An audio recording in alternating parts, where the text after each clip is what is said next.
This is Examine Sport, a podcast of the sports ethicist. I am your host, Sean Klein. Each episode of Examine Sport focuses on a paper in the philosophy of sport literature. We look at classic discipline-defining articles, exciting newly published works, and dig deep for important but not as well-known papers. You can subscribe, comment, and find an archive of all shows, along with links and related information at sportsethicist.com. In this episode of Examine Sport, I look at Stephen Finn's article in defense of the playoff system, published in the Journal of the Philosophy of Sport in 2009.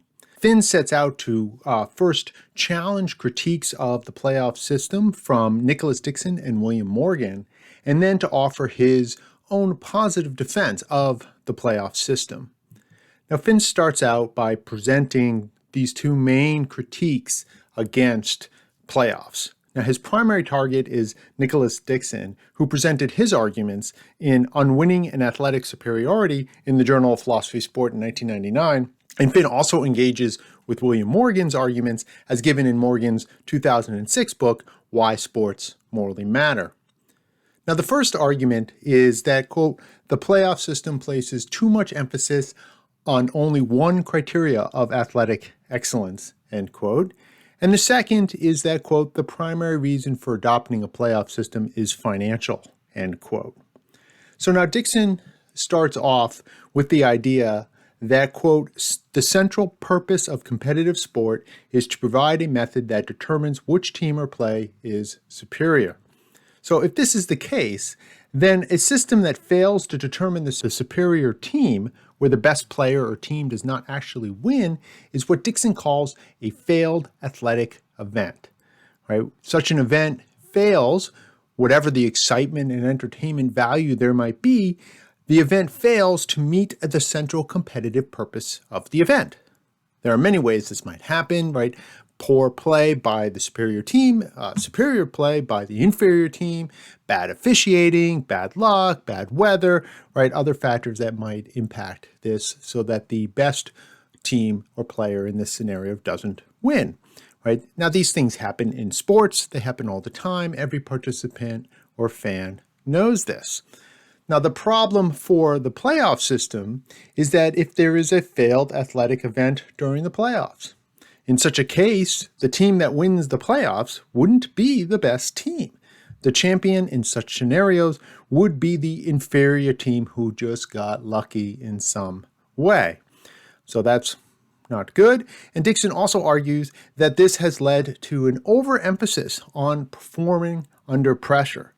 These high stakes of the playoffs have made a psychological capacity far too important for the evaluation of athletic excellence.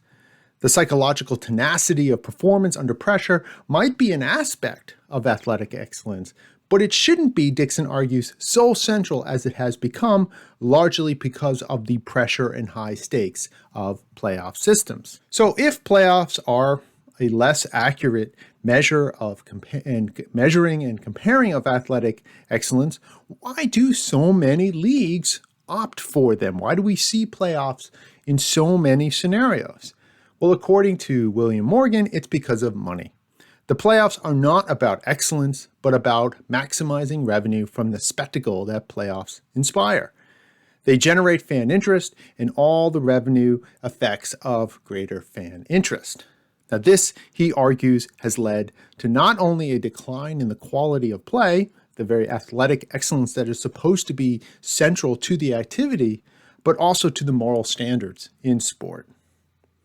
Now, Finn largely agrees with the thrust of Dixon's arguments. Playoffs are not as good as a season-long tournament for determining athletic superiority. But he doesn't think we need to go so far as getting rid of the playoffs.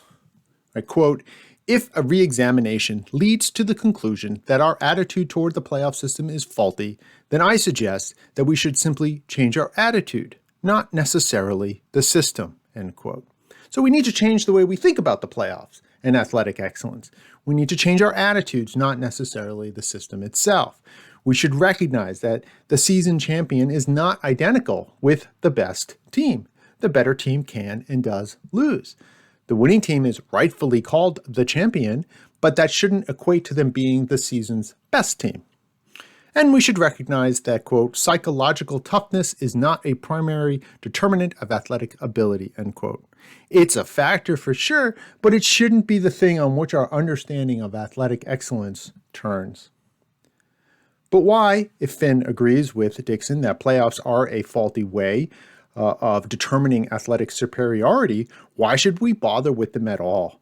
Why just focus on the attitudes and not the institution of playoffs itself? And for this, Finn turns to his positive defense of playoffs. Now, Finn begins his defense by appealing to Sigmund Lowland's distinction between two kinds of goals in sport: structural goals and intentional goals. The structural goal of sport is to, quote, measure, compare, and rank two or more competitors according to athletic performance, end quote. This is the shared goal, the common goal of really all competitive sports, right? Now, the intentional goal are the subjective reasons leading individuals to participate in sport. Things like seeking entertainment, exercise, fun, and money. Finn adds a third goal, what he calls the moral goal. Quote, what role should sport play in our lives? How does it fit into our conception of human flourishing? Now, these goals can sometimes conflict or pull against each other. More specifically, in regards to playoff systems, Finn summarized the critique in terms of this conflict. Quote, the intentional goal of those who choose a playoff system, insofar as the goal is considered in terms of commercial interests, is in conflict with the structural goals of sport per se, i.e. the proper ranking of competitors. Furthermore, this conflict raises the moral question of whether the playoff system deserves our support, end quote. Now, Finn argues that critics like Dixon and Morgan do not count, or rather they downplay the intentional goals of participants and spectators. Their arguments, Dixon and Morgan, quote, imply that entertainment value is not a legitimate and inherent goal of sports, end quote, and that it is only considered because of the financial gains it offers. Finn, on the other hand, says we need to consider more seriously the intentional goals and entertainment value of sport. The reasons fans and players might support a playoff system shouldn't be ignored or dismissed, since, after all, the existence of the sport depends on the athletes and spectators. And there might be times that these intentional goals should be given more weight than the structural goals.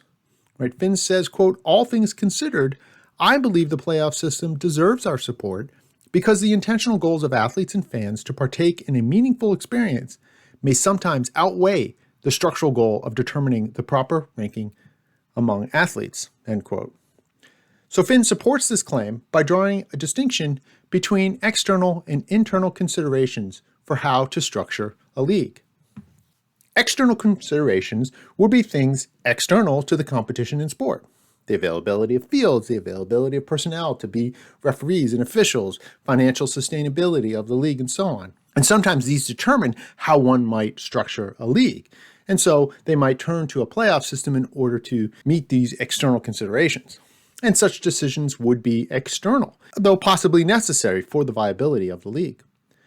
But Finn says there are also internal considerations that need to play a role here. And these internal considerations include both the structural and intentional goals discussed earlier.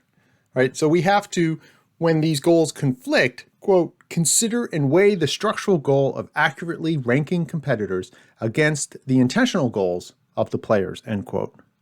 So since, as Finn claims, sport offers more than just the value of ranking competitors, we have to recognize that there are other goals and values that form the intentional goals of participants.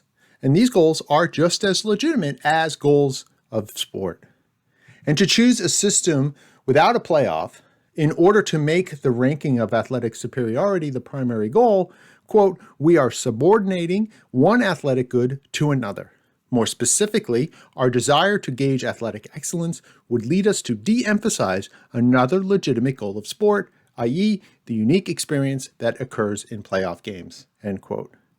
At the same time, if we choose a playoff system, we have to recognize that this may not yield an accurate ranking of athletic superiority. Finn's point is that how we weigh these two goals against each other is not necessarily external to sport. These considerations are both internal goods of the sport. Furthermore, it's not obvious which should prevail and that both have upsides and downsides. Right? A downside of the season-long tournament is that, quote, it sacrifices the heightened sense of drama and excitement that arises in playoff situations for a more accurate ranking of competitors, end quote. But sport is a source not just about the ranking of competitors, it's also about the making of narrative and meaning in our lives. Quote, sport provides us with one of the richest sources for narratives that can enhance our lives by providing a structure for more meaningful and connected experiences.